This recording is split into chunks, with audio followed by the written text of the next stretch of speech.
Welcome, Swamiji. And thank you Ma'am. so much for accepting our request for a question answer session. I think we are all going to benefit from this particular session. So thank you, and let us begin. So we'll Okay. start with the first question, Swamiji.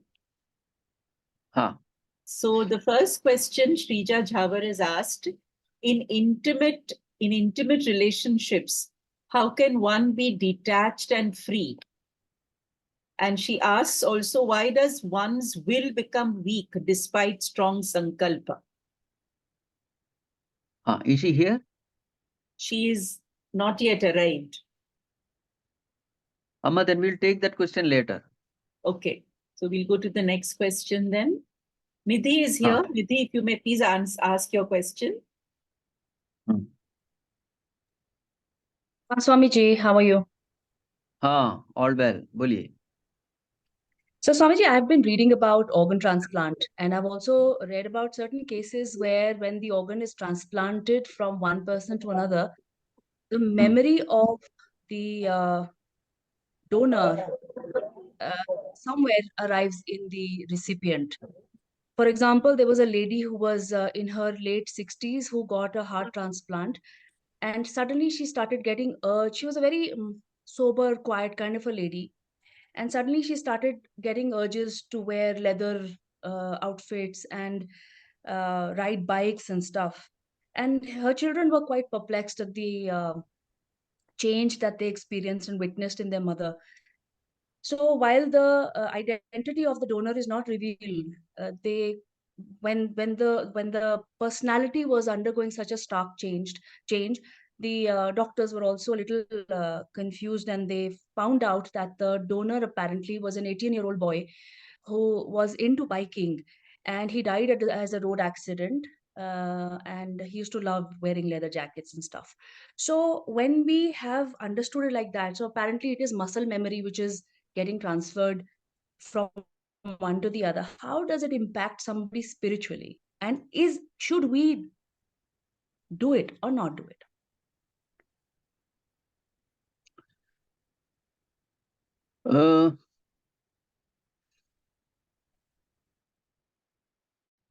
See, it should not have happened actually. It may be an exceptional case.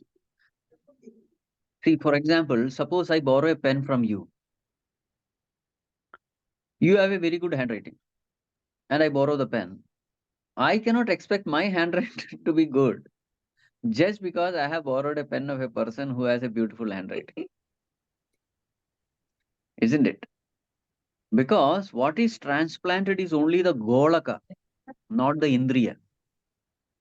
I hope you know these terms. Yes. The physical fleshy part is called golaka. For example, the eyes, the fleshy eyes, they are called as golaka. The ability to see is called indriya. So what is transplanted is only the physical device.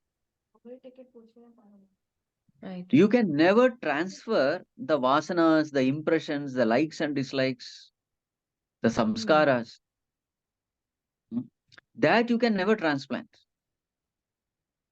Okay. You may transplant the organ. Organ is only the, what you call, the external device, just the hardware. Okay. So really speaking, this shouldn't have happened. Maybe that is a very exceptional case. It isn't just one case, sir. There is another case of a child also experiencing memories of another heart transplant that she had received. To find so then out. I will have to ask a lot of questions to that person, and that person still is not there. I don't want to pursue it further because all right, because logically it shouldn't have happened. There is some other relationship which we are not aware of. There is something else also.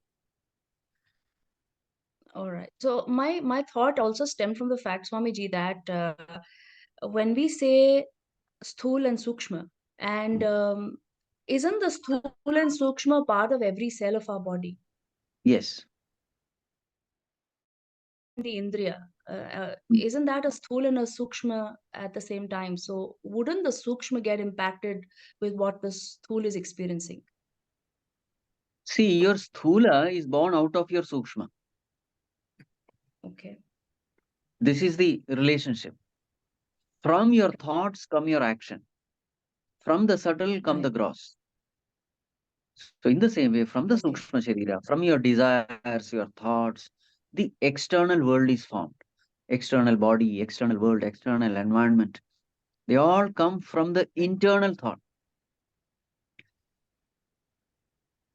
Right. Right, Swamiji. Is there any other question in this question? Or is it answered or something else is there?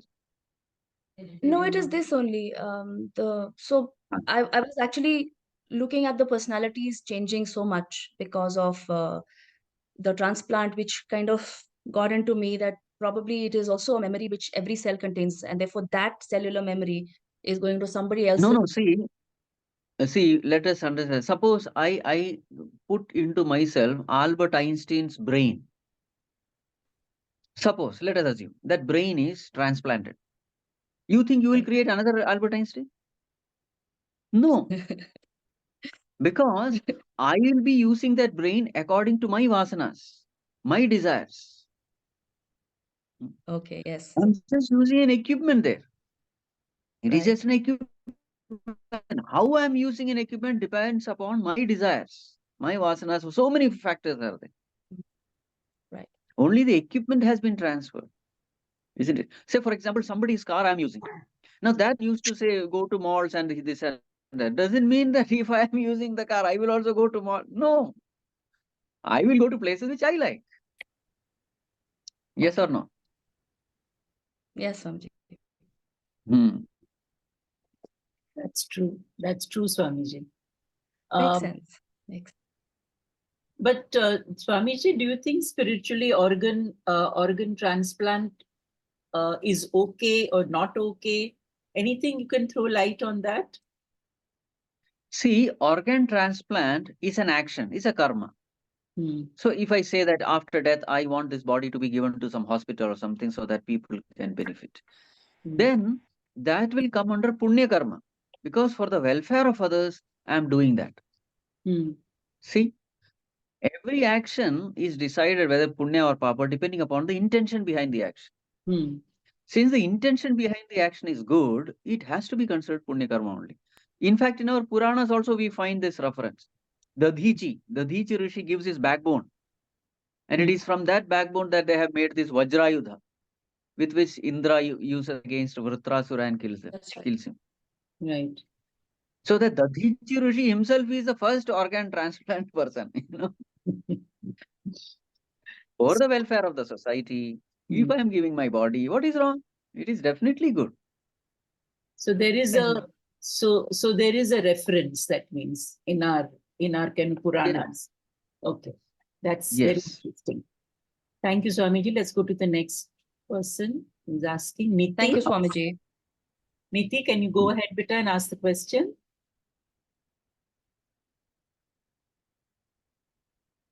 Niti, unmute karo and ask the question.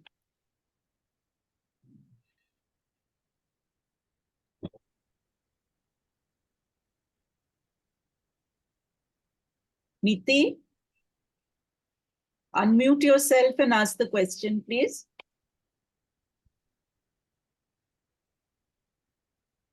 Okay, Swamiji, she's there. I don't know what's Yeah, happening. Ah, Niti, please ah. go ahead. sorry for the network issue. Swamiji, I want to know, I'm doing trying to do Anapanasati Dhyan for the last 2 years, and I have learned Kriya also.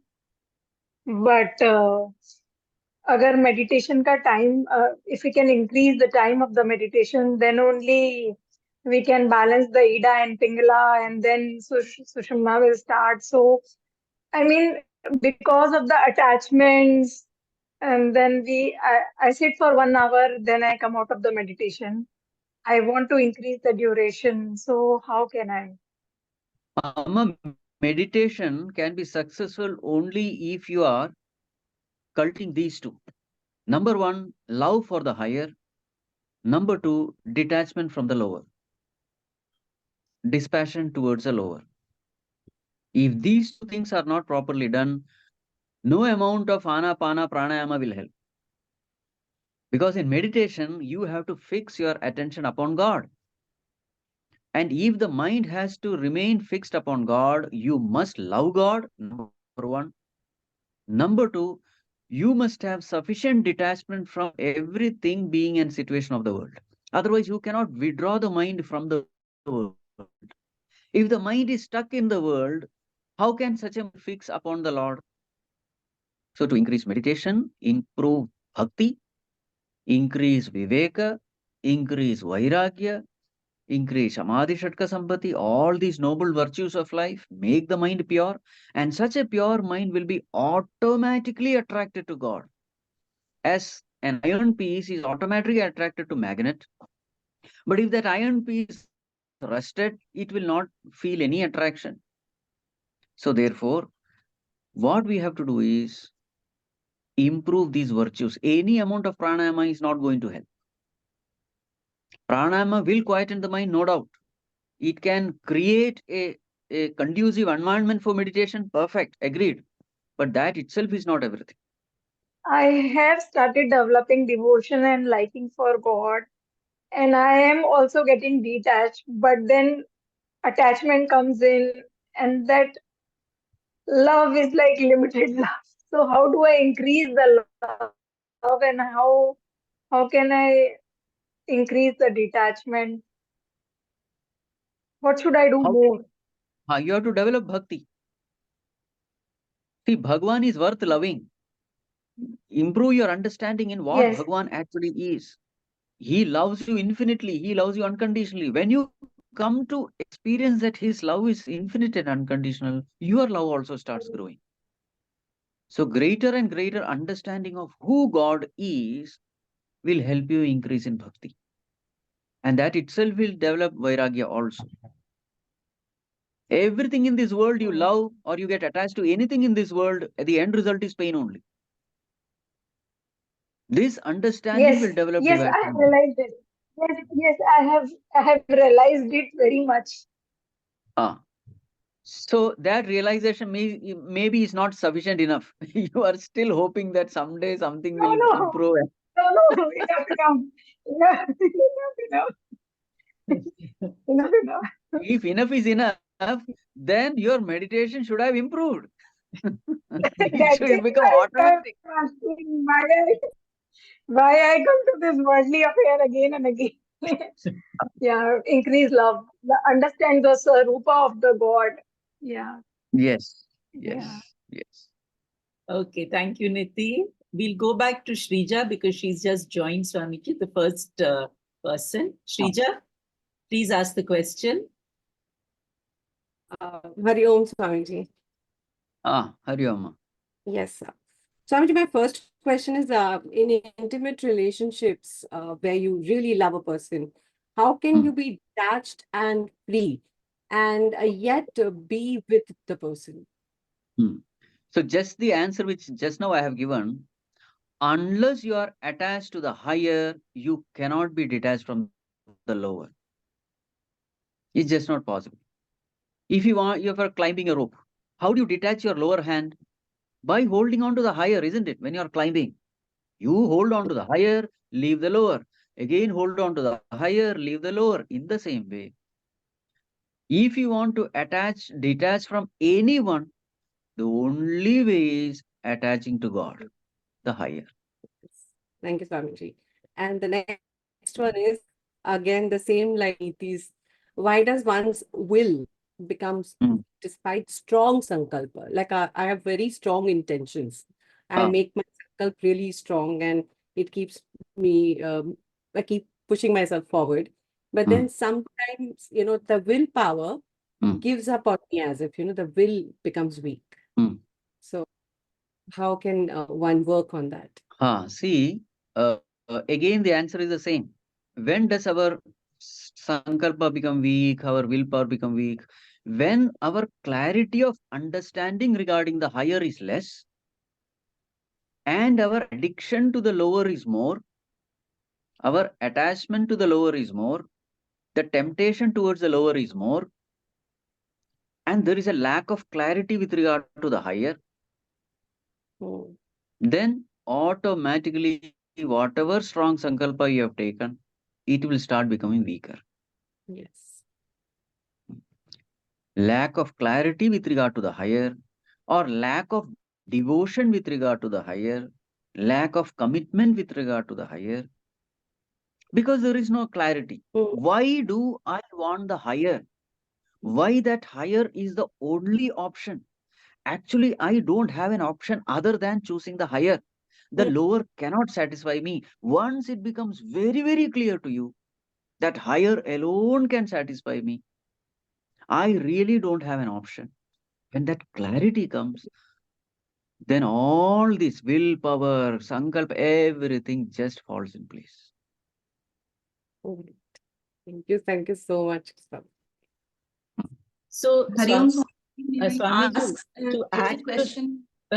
1 second, Swamiji, is there like Huh. something that we can give up first and then we give up something else? Because I think everybody wants to know कि okay, हमारा संकल्प है and we have to detach. But is there something that we can detach from first and then we detach from something else, something like a kind of hierarchy, कि lower to higher See, जाने Amma, के लिए. हाँ. there are plenty of them. Plenty of them. For example, in every case, this is what is happening. Say, for example, it is not only spirituality; it is in every field. For example, suppose doctor says, "Sir, your sugar level is very high, BP is high. Hmm. Your Yes. health. So every day you have to get up and do exercise. Otherwise, there is no way you can live longer." Then what do we do? Now I want to live. So Hmm. then I give up smoking, I give up drinks. Every morning I get up, I do for jogging. Why? Because if I have to survive, I have to discipline myself. So that love for life, the love for living a healthier life makes me detached from the lower, Hmm. that, indulgent life, lazy life. I get up and I go and I exercise, I jog, I go to gym. So Hmm. everything is because there is clarity. Hmm. If I don't do this, I am not going to survive. If I don't do this, my medical bills are going to be high. So everywhere this is the thing. How clear are you about the higher? To that extent, you can leave the lower. Hmm. How dangerous is the lower and how beneficial is the higher? If these two things are very clear, then everything falls in place. Correct. Absolutely right, Swamiji. And like you said, discipline, that's very important. Without discipline, there will not be clarity also. Hmm. Yes. That's true. Okay, let's go to our next person. Niti has already asked. Yogi ji, I hope you're here. Please, Yes, I'm here. Yes, yes, I'm here. please go I'm here. ahead, Yogi ji. Uh, Hari Om Swamiji, Pranam. Pranams. Switch on your video, no? Yes. Okay. So, what I want to know that Swamiji, that why are devtas, जो devta हैं, वो why are they not considered? Why is devta yoni not considered as a high as the Manav Yoni? I mean, in so many of the Puranas and the scriptures that we read, we hear that even devtas, they want Manav Yoni. So why is Manav Yoni given so much of importance, while the scriptures also talk about, what is known as Kramo Mukti, in a serialized Mukti in a serialized way? I mean, because this, why I'm asking is because it becomes very relevant, because when I consider myself, then I don't know if one can achieve realization, but if one can get a higher birth, and from there one can get an even higher birth. So is that really a possibility? And if it is a possibility, then why is Manav Sharir given so much of importance? See, देखिए,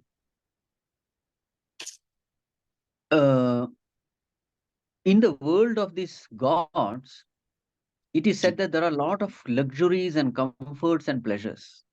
There is no pain at all. There is no pain of hunger, thirst, disease, old age, death. So the nature of the mind is, when there are no problems, you will never search for any solution. Searching for solution, mumukshutvam, desire for liberation comes only when there is pain. Ji. So what happens? We become very lethargic. Mind is so conducive because everything is going fine. Then who will seek moksha? So there is Yes. a tendency to become lethargic, to take everything lightly in that Yes. kind of world. So therefore, that yoni is not considered to be, ideal for liberation. Whereas in Manav Sharira, all these things are there. Pain is there, birth, everything is there, suffering is there. Therefore, a person really works hard. It is exactly like, children, they never study during, during the whole day. Only during exam they study. Yes. That is true. We try our best to study every day, but it's not possible. But when the exam is there is an extra interest, an extra inspiration which comes, Yes. an extra focus, an extra discipline, extra concentration. Everything comes automatically when there is a pressure. That is the way the human mind works. Yes. But when there is no pressure, we become lethargic. Yes. So therefore, in that sense, Manav Sharir is definitely most conducive compared to a Devata Sharir. Yes. But Krama Mukti is a reality, Swamiji, I mean, Now according that to is a tricky scriptures. question. See, what is Krama Mukti? See, it is a stage, is a very, very, very, what you call, very unique stage. Here is a person who has developed love for his Ishtadevata, intense love is there, and therefore he is not desiring the world. Yes. Okay. Now, because he is not desiring the world, he need not come back to the world. Yes. He will not be coming back to the world because there is no worldly desire. Yes. He cannot be liberated because he has not gained self-knowledge. Because Yes. self-knowledge is absolutely essential for liberation. Now, what will happen to him? So, on one side, he cannot come to the world. On the other side, he cannot be liberated. So then, what is the option? So then, this particular case comes that is called as Krama Mukti. What is Krama Mukti? So this person is constantly meditating upon Ishtadevata only. So he goes to such a world, and this is a world created by his own pure mind, the world of his Ishtadevata, Vaikuntha, Kailasa, whatever it may be. And in that particular world, it can be called as Brahmaloka also. So in that world, what happens is his own Ishtadevata comes and gives this Vedantic knowledge that your own self is me, myself. I am none other than your own self. So through that Shravana, Manana, Nidhyasana, whatever the process may be, he then attains. So this is called as Krama Mukti. Krama means in stages. Yes. Yes. Yes. Very Very interesting. clear, sir. Ah, Yes. Thank you so much. Hari Om. Frustrations, Swami. Hari Om. Pranam, Swami. Pranams, pranams. Anupam, are you there? Yes, yes, ma'am. Okay, Pranam, Swamiji. Hama. So, Swamiji, my question is that, how to become desireless and how to become desireless. Correct. So, And shall we- Swamiji, I just want to complete, like, I have a very, I'm following everything like bhakti, devotion, meditating since many years. I'm very aware that my main quest in life is just God. And definitely, I just don't want to come back to this world. And moksha is on my priority list. And but then again, having said that, I even know that to attain moksha, I also need to be desireless. And I have a very deep desire. At this point of my life, I want one small little place of my own, maybe somewhere in Haridwar or Rishikesh. I can just be with myself the whole day alone, just being with myself, and I just love that. But and so this is also an addiction for the higher. I feel that I'm addicted to that, just being on my own, being with God, constantly being in meditation. But I know that I will maybe not attain moksha or whatever if I'm even having this desire of staying somewhere else. So how do I become desireless? I don't want to have this desire also, this thing that I'm clinging on to. Constantly telling my husband that I want to go and stay there now. I want I'm done with this, So, Amma, yeah. if you are already experiencing God, loving God, meditating, then why do you have all these desires to go here, stay there? What is the need?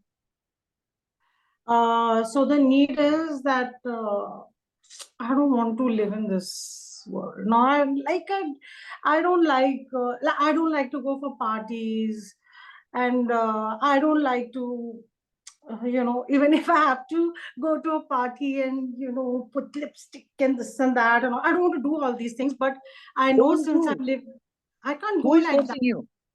How can I go Who is to forcing a? you to put lipstick? But I have to go to a social gathering and where people What is are the always. need? Tell them. No. Tell them I am busy with my work. Please excuse me.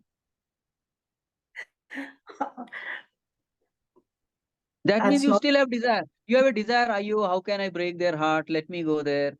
How can I tell her? I know. This is called desire.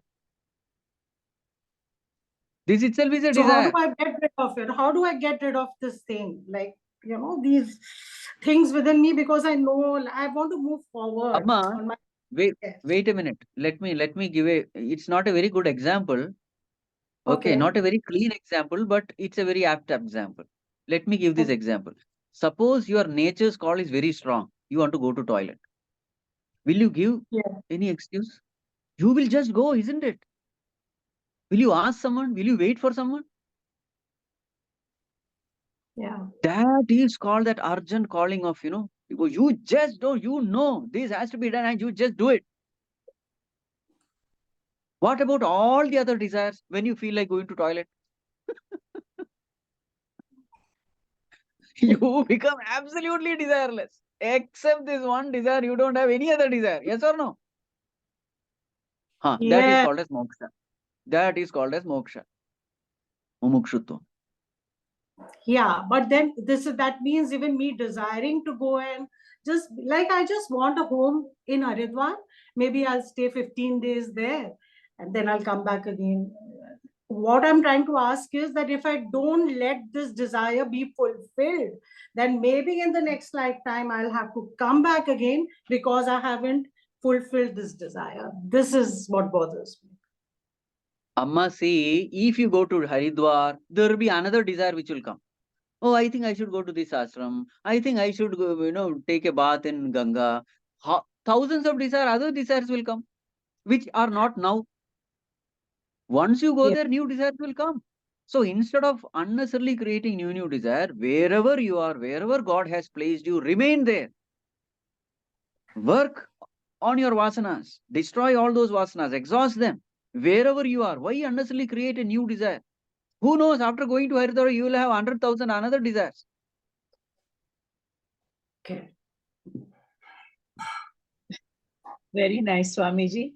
As they say that bloom where you are planted. So wherever Exactly. you are planted, you have to bloom rather than, Hmm. wonderful, very nice. Okay, let's move to the next. Okay. Thank you, Swami. Monica Prabhakar, are you here? Yes, Hari Om Swamiji. Ah, Hari. Hari Om. Swamiji, I lost my father last month. So we Ah. had this Quran, we were listening to this. So we were trying to follow all rituals, but all that was mentioned there was, I was like, I did not find it relevant in this part of at the present time. So this came up to me that all the rituals that have been mentioned in our Puranas, are they relevant at the present time? And is it actually written right? The sukshma, whatever that the body has to go through, it is a sukshma body which goes through all this. I was like little unclear here. No, what is your question? Your question is whatever is said in Garuda Purana, is it right or wrong? एक तो ये है, and the तो second क्या thing is लिखा है वो बताइए आप. What is written there?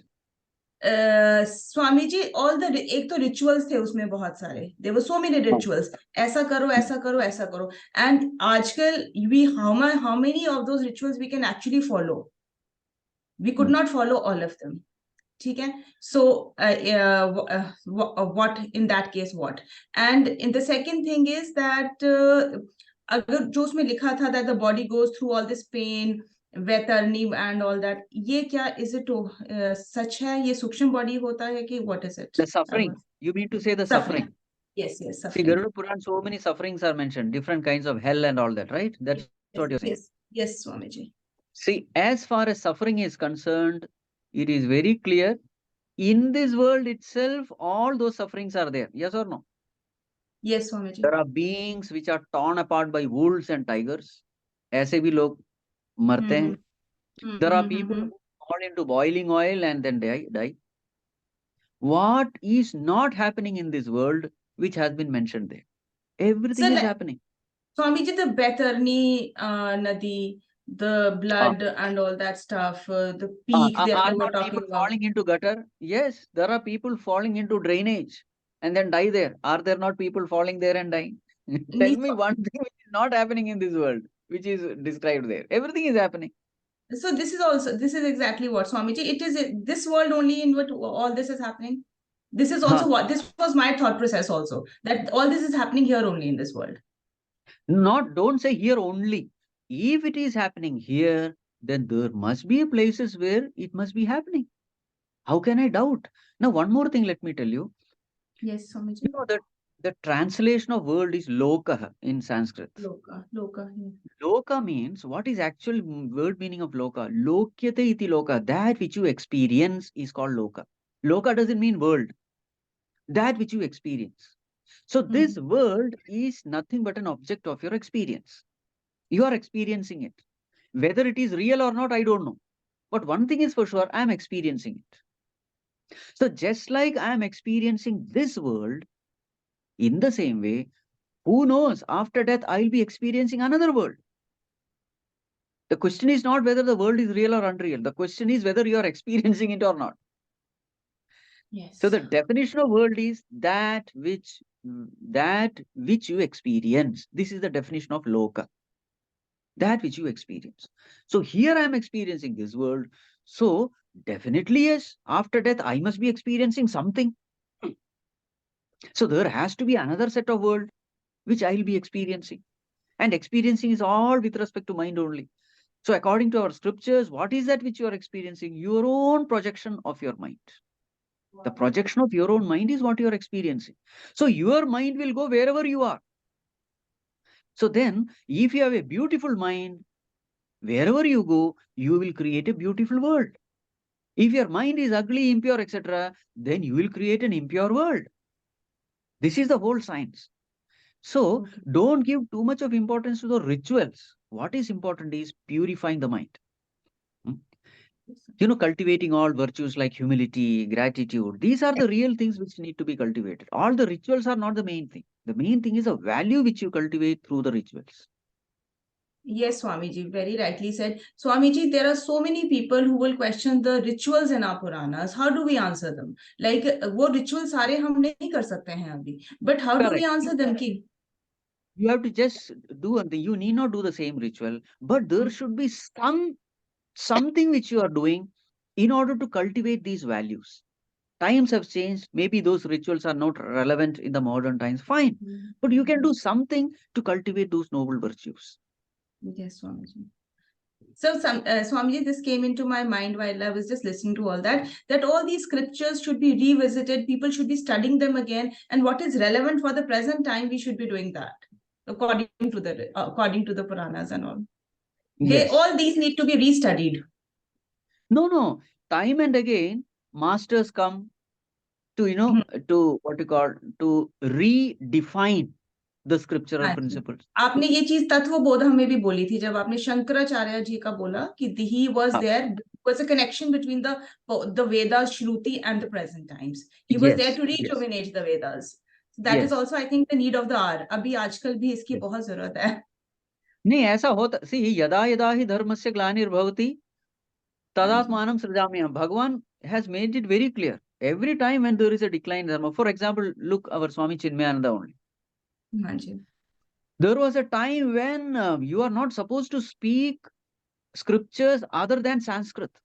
Yes, yes. So then an avatar like person came, Puja Hmm. Gurudev, he started speaking English. Why? Because majority of the people were comfortable only in English, not know the language of Sanskrit. And all those people were stuck up in orthodox thing. So then some cleaning was necessary. So time and again, some personality comes to clean up the whole mess. So that you need not worry about that. Yes, Swamiji. I was just thinking, There is a lot. it should be done. होगा भगवान की इच्छा होगी. हाँ, सब भगवान की इच्छा पे ही चलते हैं, सब कुछ और सब कुछ ठीक ही चल रहा है. Thank you so much. Thank you, Swamiji. Thank you. Thank you. Hari Om. Hari Om. It was well answered. Okay, Monica, happy? Ma'am, Chalo. yes, ma'am. Hari Om. Hari Om. Hari Om. Okay, our next person who's going to ask, Amit, you're right here. Please ask. Hari Om Swamiji. हाँ, Hari Om ji. My question is about connecting with the Lord that is sitting in our heart. He's already sitting there and observing everything. Why do we need to pray to connect with him, or to kind of put our whatever we want to say to that Antaryami? Why do we have to pray? What is the need for that? See, God is residing in your heart. Do you know it? Are you experiencing it? No, no. So that means, as far as you are concerned, it is just an information. Information is not going to bring any benefit. You have to literally experience it, feel his presence, isn't it? It is something like there is a rope, but you are not seeing the rope, you are seeing the snake only, and you are shivering out of fear. Now a question may come, if that is only a rope, why are you shivering with fear? Because it's only a rope. So what is the answer? Fear is there because I don't know that it is rope. So what has to be done? I have to know it, isn't it? In the same way, Antaryami may be there. He may be the Lord of the universe, but that is not going to help me. Some way I have to connect to him. I should experience his presence. I must become one with him. Then yes, my problem is solved. So prayer is a means to connect to the higher in me, the divine in me. Because in me itself, there are two me's, there are two I's, there are two ahams. One is a lower one, the other is a higher one. At present, I know only the lower one. I'm not even aware that there is a higher one. So the prayer is that technique with which I connect my lower to the higher in me. That higher is infinite. That higher is all blissful. Whatever I am desiring is all there in the higher. At my lower level, I am imperfect. I am finite. I have so many desires. I have so many weaknesses, imperfections. So there is a natural desire to come out of all that. And the way to come out it is to connect myself with the higher. So that prayer is a technique to connect myself with the higher so that I get all what I want. Okay. So my next question in the next slide is actually connected to that. We'll go for that. So what is the method of praying? Like, what is the technique? Is it different experience for everybody, or and so generally, I mean, I've been struggling a little bit these days to kind of connect, and sometimes when I'm feeling kind of low, I feel like, oh, I don't know whether what I'm saying or what I'm praying, is it reaching that higher self or not? So I'm feeling kind of disconnected. So what is the way to approach? How do we connect? See, it is totally dependent upon you. There are so many ways given how to connect to God. Some people connect through japa. Some they just sit in silence. Some others they talk to God. Some listen to the scriptures. They study the scriptures. The first thing is try to understand who God is, what is his nature, all those things. Then trying to connect to him. Trying to connect, there are so many ways. There are people who are doing selfless service also. They go out in the society and do some selfless service in some ashrams, etc. So how you want to connect, it is left up to you. There are so many ways. Try all those ways, different ways. Somewhere you will find that when you are doing a particular kind of thing, you feel a greater sense of fulfillment, a greater joy, a greater connectivity. Then understand that that is your path. For that, in the beginning, you'll have to do a lot of trial and error. Somewhere you'll find that there is more peace.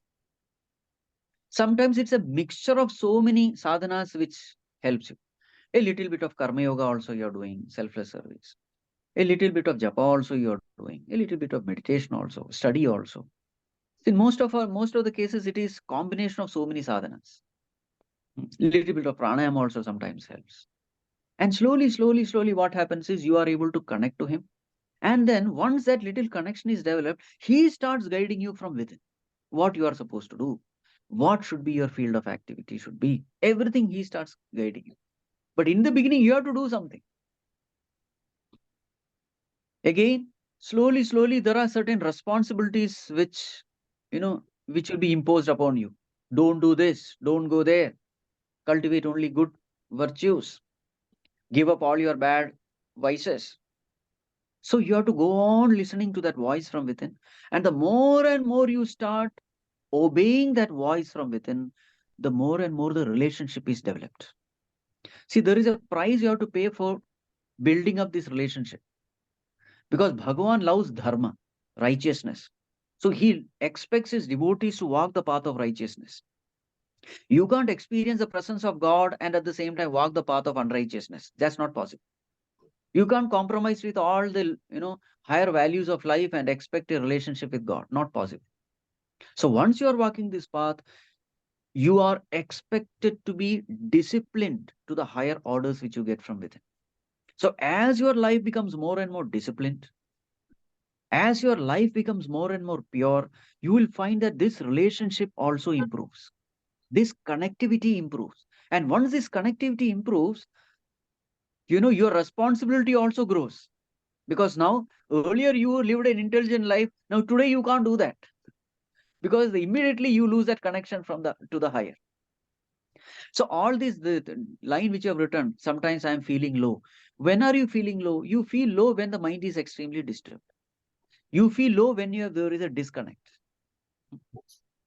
So slowly, as your life progresses in spirituality, you will feel that, you have a tremendous amount of energy, you have tremendous amount of peace, cheerfulness, whatever you are craving in life, it is there. But then you have to walk the path of righteousness. This is the price which you have to pay. I don't know whether I have answered your question. Definitely, I have. Thank you so much, Swamiji. Right. Thank you, Amit. Swamiji, I think, ऐसा होता है that people who meditate, who want to have moksha, they generally want to, they insist कि ऐसा होना चाहिए. Mane, people don't want to move with patiently on their path. It's like I have been meditating for so many years and nothing has happened. So, they're expecting something to happen in a certain way. Don't you think, Swami, that's the problem, to insist that things should happen in a certain way? That is also there. Yes. Okay, let's You have to work hard with patience. Correct. Abhyasena to kaunteya vairagyena. Abhyasa, constantly. Slowly. See, you develop a knack when you are there in a field for a long time. Over a period of years, you slowly develop that knack of how to connect to God. Correct. And then all those insistence also goes away. Okay, next is Sonali. Hari Om, Guruji. Yes. Hari Om. Yes. Guruji, many times in meditation, like one sits, it's in books we read and even in discourses, then one should focus on the third eye. And what we are going through, Upanishad and all, it's also more emphasis on the heart center. So where should one try to keep the focus when one is in meditation? Amma, neither should we focus on third eye, nor should we focus on heart center. That is not the purpose of meditation. The purpose of meditation is let us focus on God. Instead of focusing on God, you focus on your pumping heart. You focus on Ajna Chakra. Nonsense. That means you are more interested in some experience. I want God. Let me I want develop God, love for God. yes. Once that love for God comes, automatically certain things happen. The heart becomes blossomed. There is a great joy in the heart. Automatically, the eyes get centered upon the center of the eyebrow. All those things are secondary. They are the things happening which is as a result of devotion for God. So instead of developing devotion for God, don't give any importance to all these kinds of external happenings. It is like, instead of driving the horse, you are trying to push the cart. A cart will move if the horse is moving. Right, right, right. Absolutely. On dot. On dot, Swamiji. Hmm. Thank you. Correct. What a simple explanation, Swamiji, for a profound question. Question is also profound. Answer is also profound. Okay, Richa, our last person who's going to ask a question. Richa, you here? Yes, I'm here. Huh. Pranam Swamiji. I'm Huh. sorry, I am somewhere Hmm. dark because I'm in the car. Oh. So my question is, I am just beginning to understand actually this whole spirituality thing and all. And whatever I've understood from Kathopanishad and even Mandukya that I had been, listening to, pure consciousness is one word which is a lot, that we are hearing these days, and Turya Avastha. And ultimately it is said that, we should, that's what we are, and we should aim at that. So my question is, how do I know when I achieve this state? And, and is this a transient one or what it is? First of all, what exactly it is? What is the experience of it? And how do we know when we get that experience that? Amma, see, Turyavastha is nothing but your own self. Your pure I is called the Turya. Turya means the fourth state. So it is Yes. neither dream, deep sleep, or waking state. It is the fourth state, which is pure consciousness. Now your question is, how do I know whether I have reached or not? See, after waking up, do you have any doubt whether you have woken up from dream or not? Do you have any doubt? No. With that clarity, you will know. That is perfect knowing. In perfect knowing, you are absolutely clear. You don't even doubt that state. In fact, the doubter itself perishes. Not only the doubt will perish, the doubter himself will perish. So without the doubter, how can the doubt be? So just like the dreamer perishes with the end of the dream, only the waker remains. In the same way, when you go to Turiya Avastha, there is no doubter to doubt. I doubt whether you are here or not. She's there. She's there. Richa is there. I'm there. I said, oh, I thought that you were explaining that you're doubting. It's the example of doubt. Huh.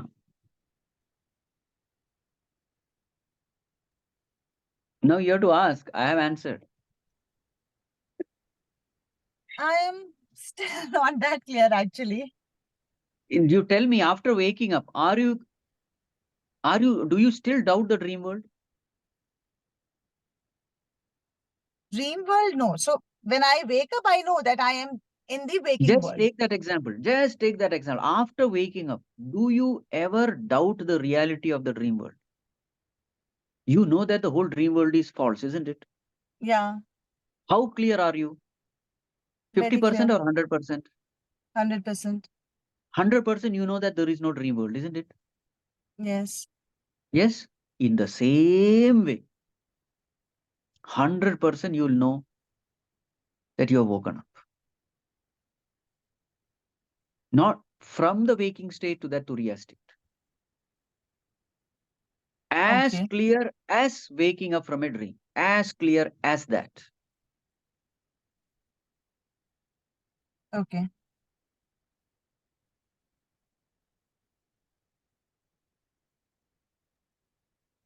So how do we become one with ourselves? How do we become one with ourselves? How do we experience that oneness within us? By spiritual sadhana. Cultivating bhakti, cultivating vairagya, cultivating viveka, samadhi, shatka, sampati, mumukshutvam. Cultivate all that. Okay. The whole spiritual journey is nothing but doing all these sadhanas in order to attain that. Okay. Richa, slow and Thank you. steady will win the race. Yes. Yes. Thank you. Thank you so much, Swamiji. Thank you. Okay. Thank you, Swamiji. These were the questions that we had reframed and selected. But I'm going to stop sharing, and there are people here whose hands are up, so maybe they want to add some questions. So, Yes. Urvi, go ahead. Namaskar, Swamiji. Huh. Swamiji, in the continuation of the Turiya Avastha, the fourth state of consciousness, so is that the liberation or enlightenment state? Yes. Yes. Okay. So it stays constant. Like once it is happened, it's a. See, once you know that this is not a snake, it is a rope. That knowledge is constant or is once and for all, isn't it? Yes. So sometimes, Swamiji, like in the deeper state of meditation, when we experience that blissfulness, but then when we come back, we again come back. But once Correct. the Turiya Avastha is attained, it is there. Like is what I was Yes. trying to say. Turiya Avastha is not an experience. It is an understanding. It's an understanding of who you are and what the world is. You clearly see that consciousness alone is real. Everything else is just a wave, thought wave. It's an understanding. Any understanding remains permanently. You understand that, oh, this is not a snake, this is a rope. After that, even when the light goes, your understanding is clear. There is a rope there. So Turyavastha is not an experience. Any experience will come and go. Don't hold on to any experience. Understanding is permanent. Fire is hot. It's an understanding. It will remain ever with you once you have gained that knowledge, isn't it? So in the same way, I am not the body, I am consciousness. It's an understanding. It remains with you. It doesn't matter whether you are in the waking state, dream state, or deep sleep. Once that understanding has come, you know it. Urvi, this is so simple, yet so difficult. I mean, it's beautiful. Thank you so much. Yes. Okay, we have Henna. Go ahead. Put your video on. Yeah. Hari Om Swami ji. I wanted to ask कि आपने बोला था people were asking initially a lot of questions on detachment कि detach कैसे होएं क्या करें तो आपने बोला कि lean yourself more and more towards the higher and that's how you will be able to leave the lower but I have a question कि if a mother suppose a mother does that right but the mother is so much it's responsible for the child right suppose there is a newborn child and after like 2 years the mother decides कि अब मेरे को I need to think about the God अब मुझे higher पे जाना है and I need to leave the lower what about the child who is just 2 years old and उसके पास उसको तो कुछ he knows nothing right so how is that righteous how is that right thing to do because we were also talking about righteousness right so correct see who was taking care of the child when the child was in the womb? God. Yes or no? Yeah. Yes. Who prepared milk for the child in the breast when the child was born? God. Who is filling the heart of the mother with all love, compassion, patience, forgiveness, etc.? in the heart of the mother so that the mother could easily take care of the child?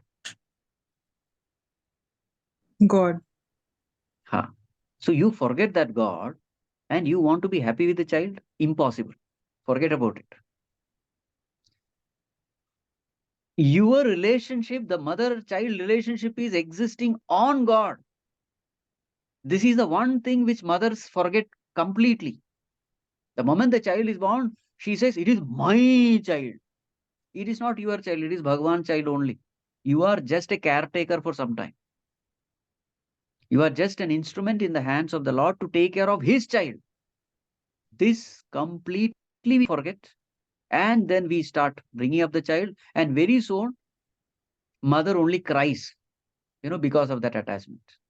Every mother is suffering in this world. Why?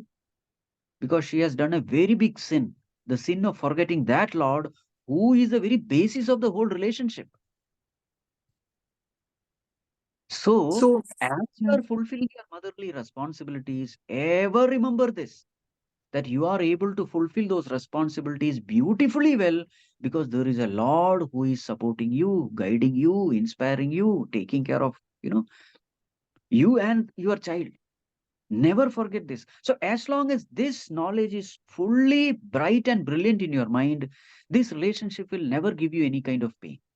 You are very clear. I am here to take care of the child. This is the responsibility given by God, and He is empowering me in fulfilling this responsibility. So, let me do this duty beautifully well as a worship of the Lord.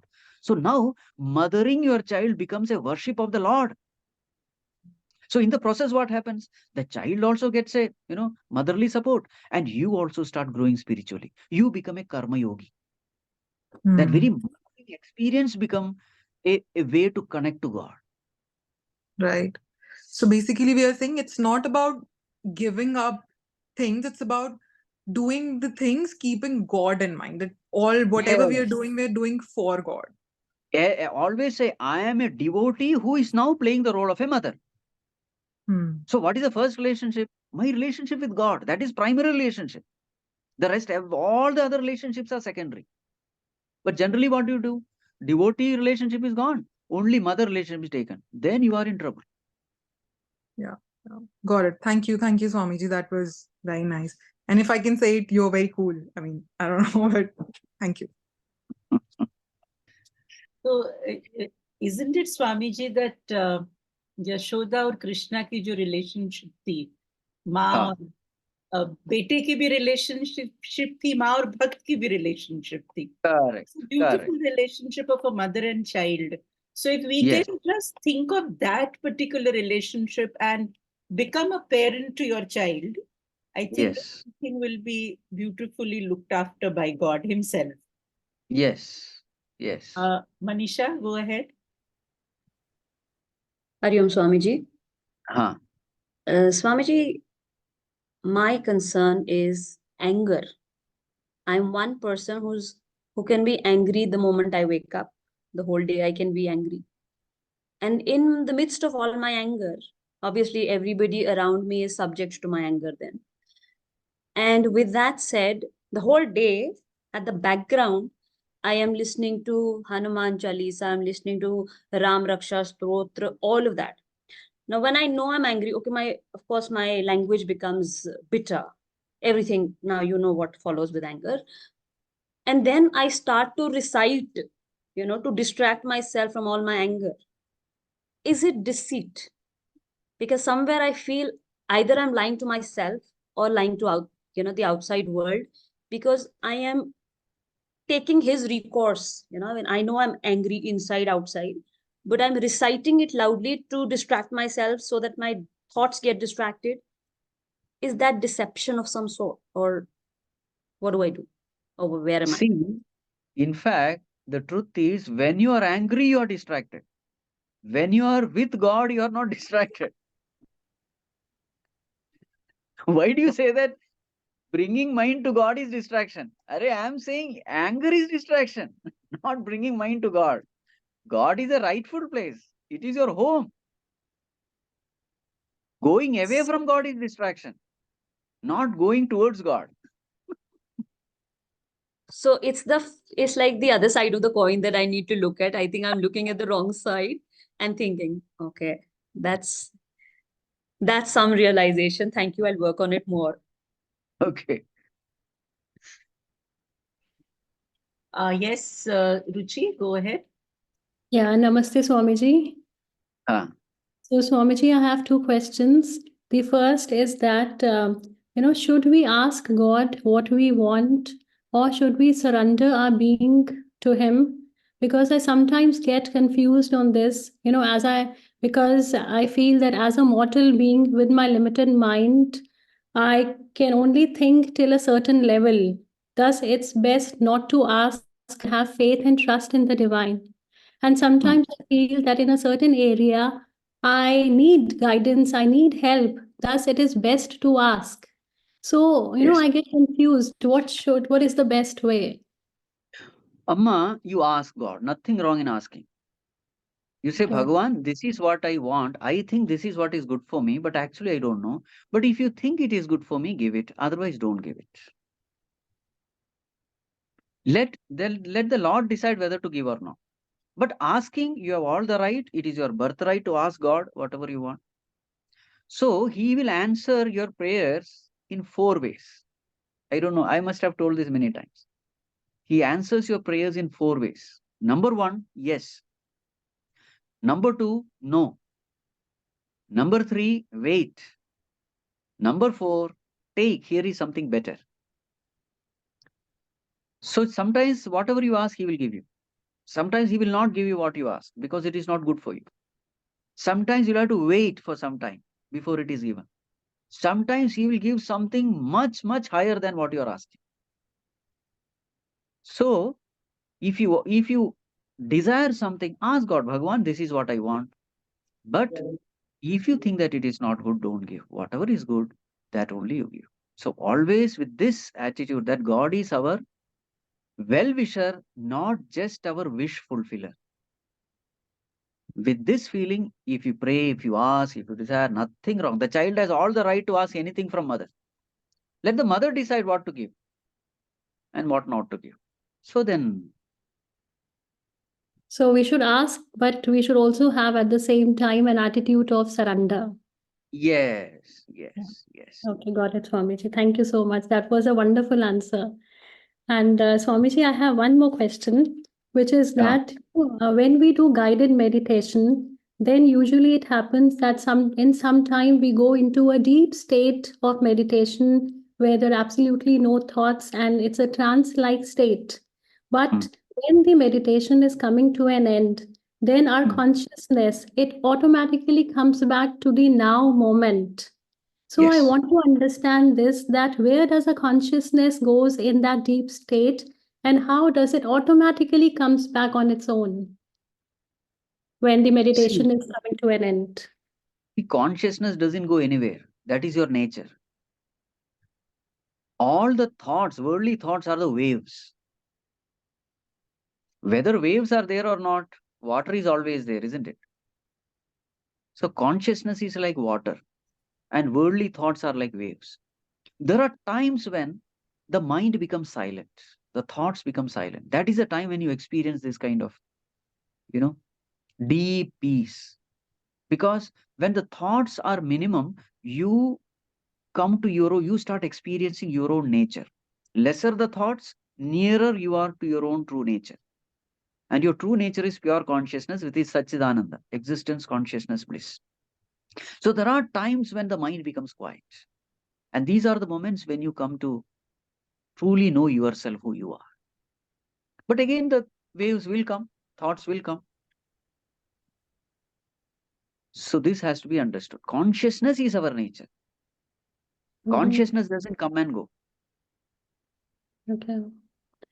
Okay, Swamiji. And just one last question, Swamiji, is that when I meditate and I go into that deep state, and I experience that Satchitananda state that you just described, but what happens is that after some time, I come out of that blissful state. So my question is that how can I remain in that blissful state for prolonged periods? With practice. Okay. And remove this wrong notion that, blissful state is not possible even in waking. You have to sit in a cross-legged, alone, in a meditation posture. Only then that experience comes. Remove this wrong notion. You can be in meditation even when you are transacting with the world. This is the highest state. निर्विकल्प समाधि. निर्विकल्प नहीं, सविकल्प समाधि बोलते हैं उसे. Whether the mind is peaceful or disturbed, you are still in samadhi only. That is true samadhi. To say that no, I can see water only when there is no wave, that is not perfect samadhi. Even when the waves are there, you should be able to see the water. Even when the mind is disturbed, you should be able to hold on to that truth. Even when the mind is extrovert, you are holding on to truth. Even when you are interacting with people, you are holding on to truth. Then that is called as real getting established in truth. No, I can experience, I am peaceful only when I am sitting in my solitude, in a corner, only in meditation. The moment I come to the world, I become disturbed. Then that is not perfect. Okay. So whatever I am experiencing in my blissful state in meditation, that should also extend in my Yes. physical waking state. Yes, it is exactly like, driving the car. If you say, no, I can drive the car when nobody is around. Only in open ground, I can drive the car. In the marketplace, I can't drive the car. That means driving is not yet perfect. Yes, absolutely, Swamiji. And Swamiji, as you mentioned about Sarvikalpa Samadhi, so I was having this understanding that Sarvikalpa Samadhi is when the I consciousness and the ego consciousness gets completely dissolved and we experience oneness with the divinity in our meditation. But when we come out of it, then we come to our normal worldly affairs. But this is Sarvikalpa Samadhi. And Nirvikalpa Samadhi is when we be in that blissful state in while we operate during the world, like we are in the world but we are not touched by the world, and we are experiencing that oneness with the divinity every moment, whether waking, sleeping, dreaming. That is nirvikalpa. So is my understanding correct, Swamiji? See, here vikalpa means thoughts. Okay. When there is absolutely no thought, that is called as nirvikalpa. When the thoughts are present, you are seeing the world, you are seeing yourself as an individual entity, then that is called as savikalpa. Okay. Now, the point is, see, it is like, once you have known that mirage water is an illusion, okay, it should not bother you whether you are seeing the mirage water or not. In the desert, I'm saying. How does it matter whether you are seeing that mirage water or not? Because you know it is an illusion. The blueness of the sky. Once you have understood that this blueness is an illusion, how does it matter whether you are seeing it or not seeing it? So everything is about understanding, not experience. There are times when you experience blueness. There are times when you are not experiencing blueness. But if your understanding is clear, you really don't pay any attention to whether you are seeing the blueness or you understand what I'm trying to say. Yes, In yes. There are times when thoughts are there. There are times when thoughts are not there. When thoughts are not there, that's called as nirvikalpa. When thoughts are there, then that is called as savikalpa. So we read Mahatmas like Ramana Maharshi, etc. Sometimes they are in samadhi. Sometimes they come out of samadhi. Then they are interacting with the world. So you cannot say that, no, their knowledge has reduced because now they are interacting. Thoughts are there. No. Even when the thoughts are there, they know that it's an illusion. Yeah. Even when they are experiencing the ego, they know that it's an illusion. It doesn't exist. So they are into the witness state every time when it's thought, they're just observing the thoughts, they're not entangled with the thoughts. Yes, whether thoughts are there or not, how does it matter? Whether there are waves or not, how does it matter? There is only water. Yeah. Once this understanding comes, then it really doesn't matter which state the mind is. Absolutely. Thank you so much, Swamiji. Thank you. Very, very amazing. Wonderful.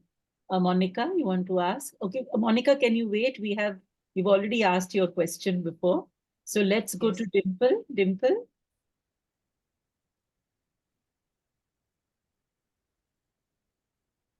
Hari Om, Swamiji. Thank you, Trupti ma'am. And I am so blessed to be in this session. I know I have a very a question that I feel that I know the answer, but it is very difficult. So my parents actually, they live in India. I live abroad since 24 years. We are 5 children. We all care for our parents a lot. They live a beautiful retired life. My dad is 77. My mom is 72. But recently, as we talk about being detached, and I know death is one of the biggest truth. But I feel that as they're getting older, they're becoming more fearful and they fear of dying alone. How myself as a daughter bring them into understanding, and I do talk about it. I do talk to them over phone when we meet in person, that one has to go one day. But they were always worried about dying alone. And how do I come and present to them without being uncaring, without, in a gentle, beautiful way of making them understand that they're very much attached. They worry that I won't be able to come on time, their last rites. They worry that, their children might not be able to be there with them when they are, towards the end. And those worries are in future, all the anxieties. But how, Swamiji, as children, we bring this understanding to our parents, because they do believe in rituals. They believe in the last rites of rituals being performed by family.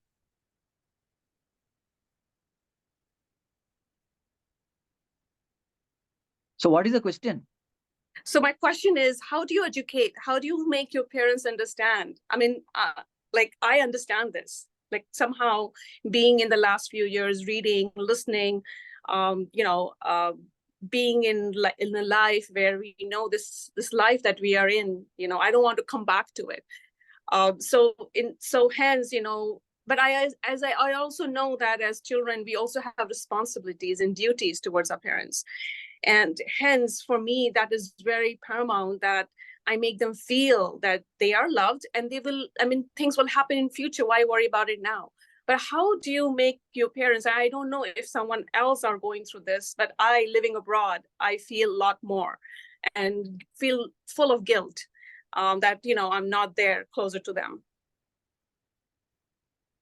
See, as far as their fears are concerned, you cannot do anything. You can only do this much. Maybe forward some talks to them. Hey, listen to this talk. Hey, listen to this spiritual talk. Hey, study Bhagavad Gita. Hey, this will give you a lot of peace of mind. See what is discussed here. See, listen from this. These are the things which we can do. I'll tell you, there is no substitute for knowledge. The fear, worry, anxiety, tension, it's all because of ignorance. Right? If ignorance is the problem, what is the solution? Knowledge alone is the solution. I can only help them gain knowledge, but they have to gain knowledge by themselves. There is no choice. It is like if you are hungry, I can give you food, but who has to eat? You have to eat. I cannot eat it for you. Isn't it?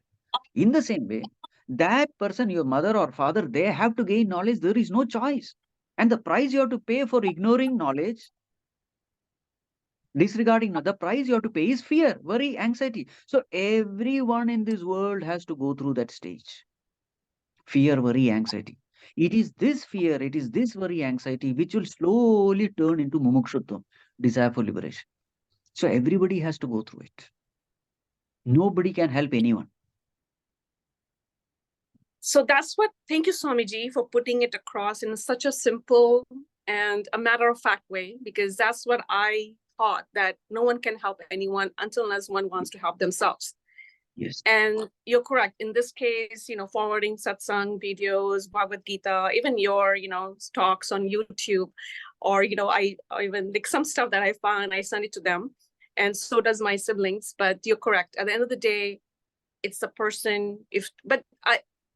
You're right. Now I know my place, because I was thinking that I can take away their pain and make their suffering less, but no one can. Nobody can. Nobody can. You have to help yourself. The strict law of this world. Yeah. Thank you, Swamiji. Thank you. Okay, we'll have 2 more to go. Subi, And then, of course, Vaidehi, and then last Monica. Okay, no more. Three of you only now. Subi, go ahead, please. Namaskar, Swamiji. Huh. This is in relation to the reply that you gave for the organ donation. Like you said, Rishi Dadichi also donated his asthi, but his asthis were used for making a weapon. Whereas in organ donation, we give our organ, which is part of our body, and it goes to someone else's body. So, and they say our body has chakra, and chakra has got some knowledge, and it is passed on from birth to birth. So, I just wanted some clarification on this. Amma, body is what? Made 5 elements. Correct? It has no Yes. energy, it has no chakra, nothing. All chakra, energy, etc. comes with the person who leaves the body. That is called a Sukshma Sharira. What you are leaving back is only Stula Sharira. You cannot give your samskaras to anyone else. Let us be very clear. If that is the case, then Guru would have given all his enlightenment to Shishya. Shishya need not do anything then. Whatever samskaras you have, habits, inclination, tendencies, addictions, this you just cannot transfer. You may give the physical apparatus, but you can't transfer a habit. For example, if I am habituated to meditation, can I transfer my habit of meditation to anyone? Not possible. You have to cultivate it. So the best things you cannot transfer. It is only the most superficial external layers of personality that alone you can transfer, like physical body, etc. Actually, the transfer is really like transferring your, asset to someone, transferring your house to someone. All the external things alone can be transferred. The real core personality can never be transferred. Your experience of enlightenment, you cannot transfer it. Your experience of samadhi, you cannot transfer it. Your daivi sampat, the virtues you have cultivated, you cannot transfer it. Got the clarity. Thank you so much. Vaidehi, please go ahead. Yes. Namaste, Swamiji. My husband recently passed on about a month back. Now, we come from a very orthodox South Indian family. Now, we did this 14 days, 13-day rituals. It's all complete. My son did it and we completed. But we also have till the next year, the first year, every month there's some ritual which has to be done. There are on the same date, on the same tithi, they call it. Now we chose, like my son is busy also, and myself, my son, my daughter, we have a different idea about these things. But the family, his brothers and the family because my husband was a very ritualistic person, very pious and religious. So we decided we will not go through that rituals every month. Every month, how long? Sorry? Every month, how long? On that particular day, the tithi. Every month, how long? Till how many years? Till the first year, and then it happens every year. The Shraddha happens every year. But till the first year is complete, this has to happen every month. So we decided we will not do that. And we are how quite much clear. time does it take? How much time does it take for that ritual? It takes the day, about 4 or 5 hours. But then my son is in media, he keeps roaming around. He's not able to give time for these things. And I also, personally, I don't believe in this actually. I'm a very spiritual person. I'm not a ritualistic person at all. But my husband was a ritualistic person. Now, the family is also so. So we are not doing it. But we want to do something else, like a philanthropic activity on that particular day to, feed somebody, something like that. Now, since my husband was ritualistic, will it affect his further, onward journey? I don't know. Like there's a little doubt in me. No, maybe am I doing the right thing for him, not for me? So I don't know. Can you throw some light on this? Amma, see, for this question, generally we give 3 answers depending upon who is asking this question. Now, since I have absolutely no idea who you are, I will give all the three answers. A tamasic person is a lazy person. He doesn't want to do any of these rituals because he is lazy. He will give thousands of excuses because he is lazy. So to such people, we give a scary answer, saying that if you don't do it, then this action is going to create papa karma, and that ultimately you will suffer. That is answer for the tamasic people. Tamasic person. Then for a rajasic person, this person is very much attached to the person who is dead. Is worried about the welfare and well-being of this person. So then we say, just do whatever rituals have been told by our scriptures, by the elders, whatever they have said, just do it. And then this action will go to them. That person will be very peaceful. So the transition to the next birth, etc., will happen very smoothly. That person will attain peace.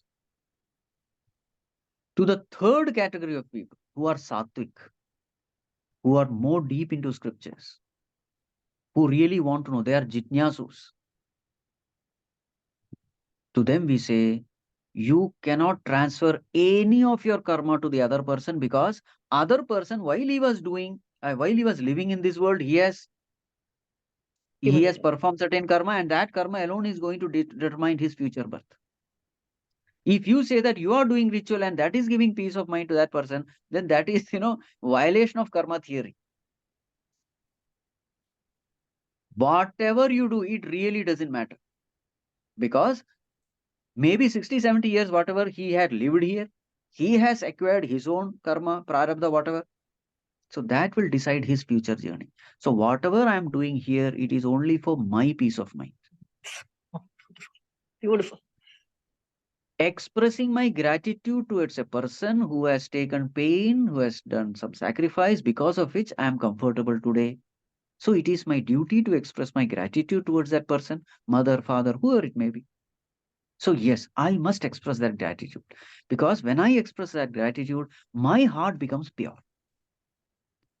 So every action is basically for purification of mind only. Chittasya shuddhaye karma. All actions are for purification of mind.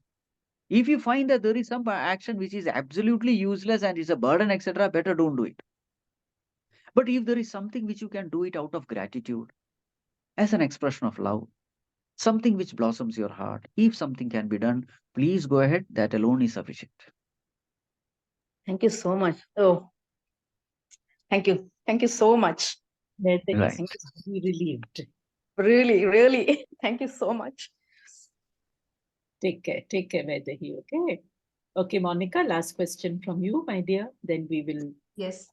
Yes, Swamiji. About the Turiya state, Swamiji, I want to ask that the Turiya state can be reached through Gyan and righteousness, or it is just like kind of through yoga and meditation? Can we reach through Gyan, pure Gyan and righteousness?